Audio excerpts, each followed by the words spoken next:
Hello, Eric Walczykowski here, CEO of Bespoke Partners and host of Tailored Talent. Today, I am joined by one of our newest partners, Brandon Lord from our CEO practice. Brandon, welcome to the show. Thanks for having me, Eric. Fantastic. Hey, one of the things I like to do when new partners join our firm is ask them, why the hell did you join us? Yeah, happy to. And maybe I can just give you a little bit of background here, Eric. So I'm based out of Boston. I started my career in finance. My original goal was to be a CFO one day. And after a few years in the industry, I was introduced to a boutique search firm in the Boston area called Winter Wyman, originally to help me explore other opportunities within finance. During that process, I learned a bit more about the search industry and was very intrigued by the model and the energy. I decided to take a chance. I ended up spending 4 years with the firm, originally cutting my teeth in contingency search, but also had the opportunity to help them establish their first retained search practice, which was great. Heidrick & Struggles recruited me in 2016, and I would go on to spend 9 years with them. My time there, Eric, was mostly focused on private equity and growth equity-backed software businesses. So think AI, data, application, infrastructure. Almost all of it was B2B enterprise software. Functionally, my work spanned board, CEO, COO, some go-to-market and financial officer work sprinkled in as well. I can say with confidence, the only search firm I would have left Heidrick for was Bespoke. I was already familiar with Bespoke when I was approached in the fall of 2024.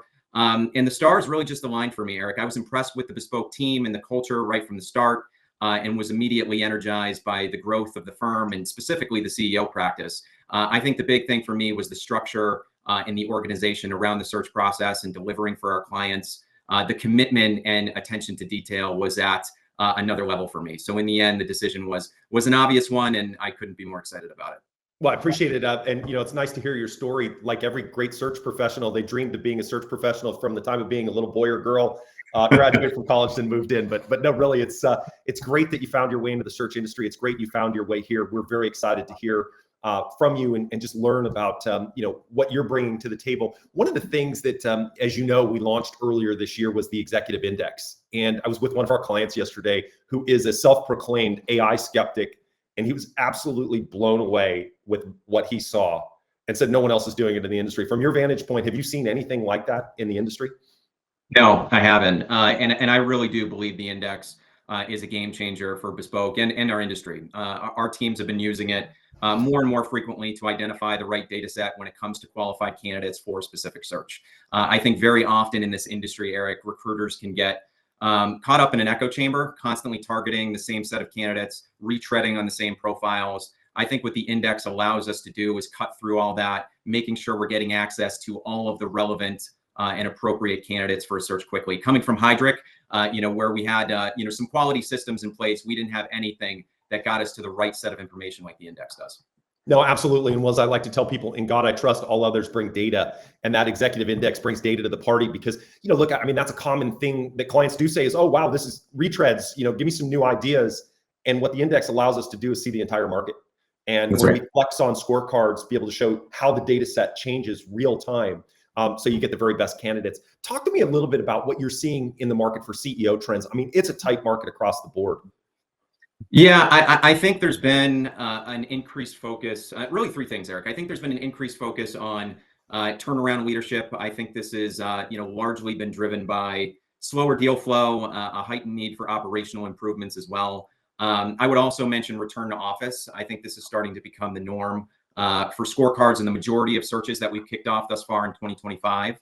I think for the most part, what we're seeing is it usually looks like part-time in office and then a strong preference for same time zone and ideally a direct flight. I would say with that being said, the normalization of remote work, I think CEOs also need to show the ability to manage distributed teams effectively and finding that right balance, I think is important. The last thing I would mention is we've been seeing a trend related to pre-diligence talent identification. PE firms, I think, are looking for leaders who can advise during the due diligence process and then potentially transition post that into CEO positions. No, absolutely. And look, I mean, that's one of my favorite requests from our clients is when they call us up and they say, hey, we're targeting an asset. What does the market look like? And I think the index is truly a game changer in doing that because we can in moments scorecard a role and figure out who the top 5 to 10 advisors are for that particular area. The other thing that is unique about our firm is covering the software subsectors. The person driving the index there is an expert in that target subsector. And so they're able to very quickly ascertain, well, within the 10, who are the top 3? And so it's such a fun process to be on the front end of deals and really shaping that human capital strategy. But that focus is so important. And I think I look back to, and you of course weren't here, but in 2024, we did about 100 mid-market private equity CEO searches. So talk to me a little bit about how that impacts data, and particularly what you were telling me before, one of your favorite data pieces is compensation. Sure.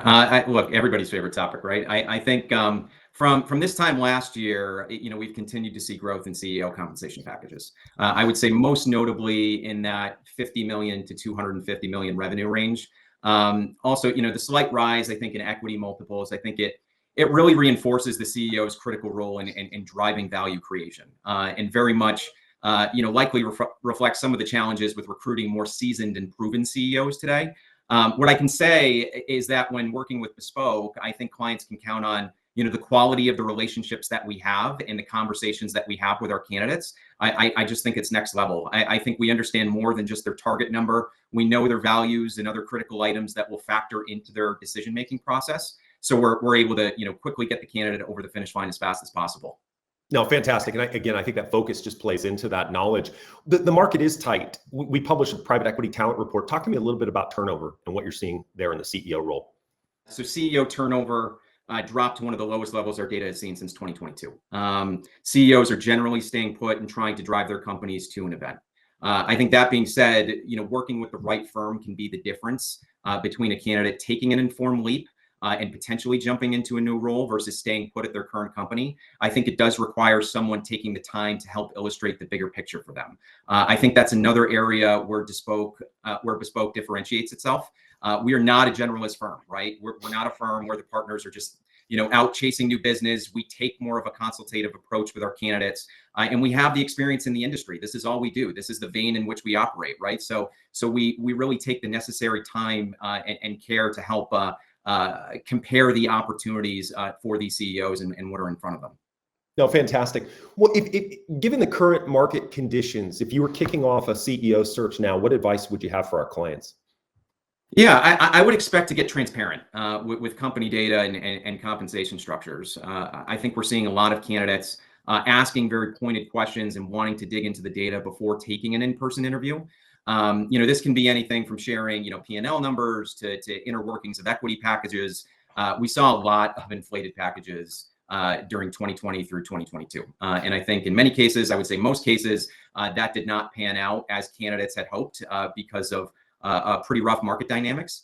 So I think CEOs want to know how realistic those goals are. They want to invest the time on the front end to make sure they're not wasting their time.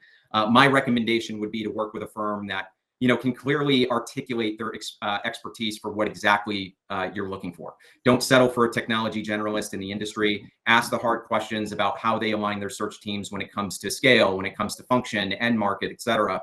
These are really the things that will matter when it comes to knowing how to identify the right set of candidates and how to vet them properly. Fantastic. Well, Brandon, as we wrap up the show here, I always like to ask the new partners, tell me a fun fact about you that people might not know. Yeah, sure. This could be interesting, Eric. It could not be, but I come from a relatively artistic family. One of my aunts is actually a professional artist and painter, so it's kind of inherent in me.